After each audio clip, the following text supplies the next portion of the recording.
সালটা 2005। আমেরিকায় ম্যানুফ্যাকচার নামক একটি কোম্পানি কার্টুন নেটওয়ার্ক টিভি চ্যানেলের সামনে একটা অ্যানিমেটেড শো এর কনসেপ্ট নিয়ে আসে। ওই অ্যানিমেটেড শোটার কনসেপ্ট ওই সময় কার্টুন নেটওয়ার্কে দেখানো অন্যান্য টিভি সিরিজগুলোর থেকে একেবারে ভিন্ন ধরনের ছিল, যার স্টোরি কার্টুন নেটওয়ার্কের কাছে এতটা পরিমাণে ইউনিক লাগে যে ওই বছরের 27শে ডিসেম্বর কার্টুনটাকে ফার্স্ট টিভিতে রিলিজ করা হয়। আর তার পরের বাকিটা শুধুমাত্র ইতিহাস। এই কার্টুনটা সারা বিশ্বে এতটা পরিমাণে জনপ্রিয় হয় যে বিশ্বজুড়ে প্রায় 178টা দেশে এই শোকে 27টিরও বেশি ভাষায় সম্প্রচার করা হয়। এক সময় এটি কার্টুন নেটওয়ার্কের নাম্বার 1 শো হিসেবে পরিচিতি পায় এবং শুধুমাত্র এটি টিভিতেই সীমাবদ্ধ ছিল না, এটি সারা বিশ্বে এর খেলনা, অ্যাকশন ফিগার এবং ভিডিও গেমস বিক্রির মাধ্যমে সারা বিশ্বে প্রায় $5 বিলিয়নের বেশি আয় করেছে। নিঃসন্দেহে এটি কার্টুন নেটওয়ার্কের ইতিহাসের অন্যতম লাভজনক একটি প্রজেক্ট ছিল। আর এই শোটার নাম হচ্ছে বেন 10। বেন 10-এর এখন পর্যন্ত 4টা সিজন, প্রায় 230টা এপিসোড উইদাউট রিবুট এবং 2টা লাইভ অ্যাকশন মুভি বের হয়েছে। কিন্তু আস্তে আস্তে বেন 10-এর জনপ্রিয়তা কমতে থাকে, এতটা পরিমাণে পপুলারিটির নিচের দিকে নামতে থাকে যে মানুষ আস্তে আস্তে বেন 10-কে বলতে থাকে। কিন্তু কেন? বেন 10-এর এই ডাউনফলের পেছনে মূল কারণটা কী? আজকে আমরা বেন 10-এর একেবারে শুরু থেকে ডাউনফল পর্যন্ত বিষয়গুলো নিয়ে কথা বলবো এবং আরও কথা বলবো রিসেন্টলি আসা বেন 10-এর নিউ কমিক বেন 10 ডাইনামাইট ইস্যুগুলো নিয়ে। কারণ বেন 10-এর নিউ কমিক সব ধরনের রেকর্ড ভেঙে ফেলতেছে, যার কারণে এটাও ধারণা করা হচ্ছে বেন 10 তার সেই আগের জনপ্রিয়তা আবারও ফিরে পেতে পারে। তো এই পুরো বিষয় নিয়ে কথা বলবো আমাদের আজকের ভিডিওতে। তো বেশি কথা না বাড়িয়ে শুরু করা যাক।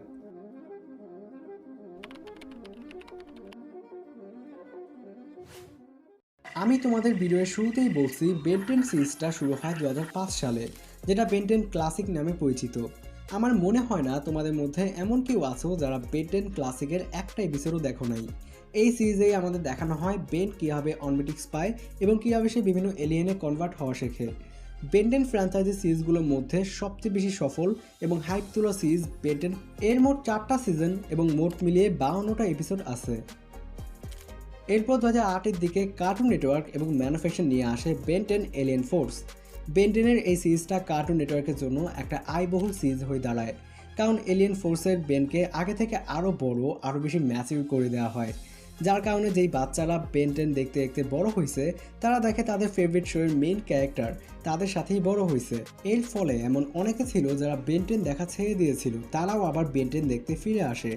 এই সিরিজের ক্যারেক্টারগুলোকে অনেক বেশি ইমপ্রুভ করা হয়, স্টোরিটাকে অনেক ম্যাচিউর করা হয় এবং বেন টেনিসনকে একজন ম্যাচিউর টিনেজার রূপে দেখানো হয়। কিন্তু অনেকের মতে বেনকে এই শোতে একটু বেশি ম্যাচিউর দেখানো হয়। সে নিজের ডিসিশন নিজে নেওয়া শুরু করে এবং তার লাইফ এবং মিশনগুলোকে নিয়ে সে অনেক সিরিয়াস ডিসিশন নেয়। কিন্তু মেকার্সরা এলিয়েন ফোর্সকে অ্যাজ আ কিডস শো হিসেবে লঞ্চ করে, বাট এই শোটা তো একেবারে কিডসদের জন্য ছিল না। তাই মেকার্সরা এলিয়েন ফোর্সের পরের ভার্সন আলটিমেট এলিয়েনের মধ্যে বেনের পার্সোনালিটি একটু চাইল্ডিশ বানিয়ে দেয়। অনেকের অপিনিয়ন এইটা যে এলিয়েন ফোর্স এবং আলটিমেট এলিয়েন এতটা পরিমাণে একটা ইপিক সিরিজ এবং অনেক জোসভাবে ইভলিউশন দেখানোর পরেও এটাকে শুধুমাত্র কিডস ক্যাটাগরিতে রাখা বেন 10-এর ডাউনফলের একটা মেজর রিজনের মধ্যে পড়ে।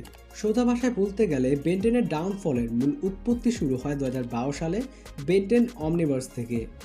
বেন 10 অমনিভার্সে বলতে গেলে অনেক কিছু ছিল যা আগের সিরিজগুলোকে একত্রে করলেও পাওয়া যাবে না।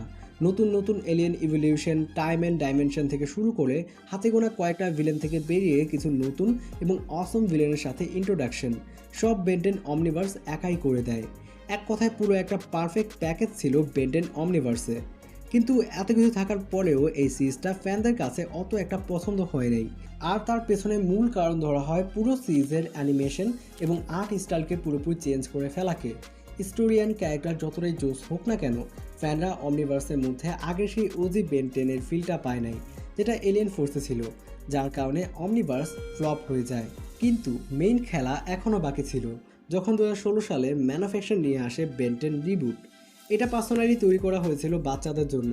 দেখো, বেন 10 দেখতে দেখতে একটা পুরো জেনারেশন বড় হয়েছে, আর এই জেনারেশনের সবাই 2005-এর ওজি বেন 10 থেকে আলটিমেট এলিয়েনের বেন 10-এর মতো বড় হয়ে যায়।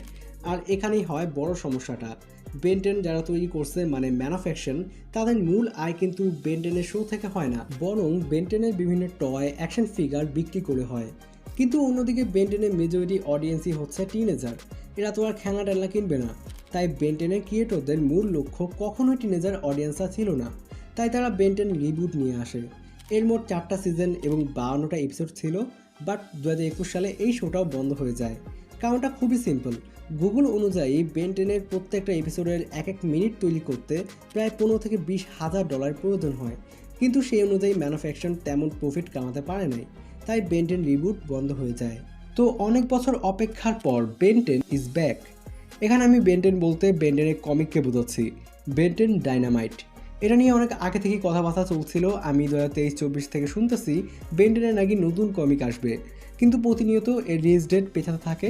অবশেষে 2026-এ এসে আমরা বেন 10 ডাইনামাইট কমিকটাকে পাই।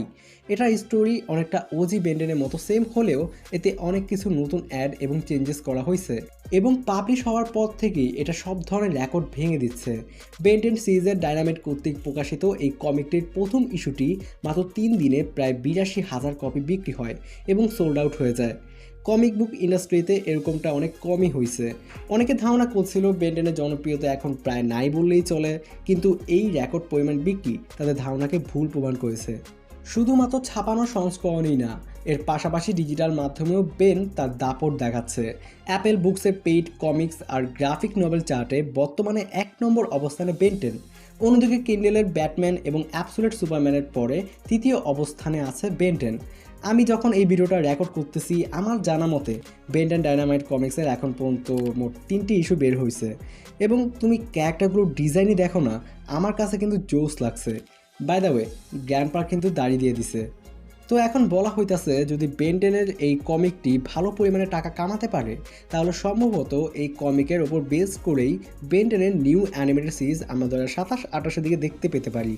কিন্তু এখনও শিওর রিলিজ ডেট জানানো হয় নাই। আবার অন্যদিকে কমিক কিন্তু ভালোই ব্যবসা করতেছে, তাই আমার মতে অ্যানিমেটেড সিরিজ অনেকটা কনফার্মড। তো এই বিষয় নিয়ে তোমার কি মনে হয় তা নিশ্চয়ই কমেন্টে জানাও। তো এই ছিল আমাদের আজকের ভিডিও, দেখা হবে অন্য কোনো ভিডিওতে। এখনকার মতো বিদায়।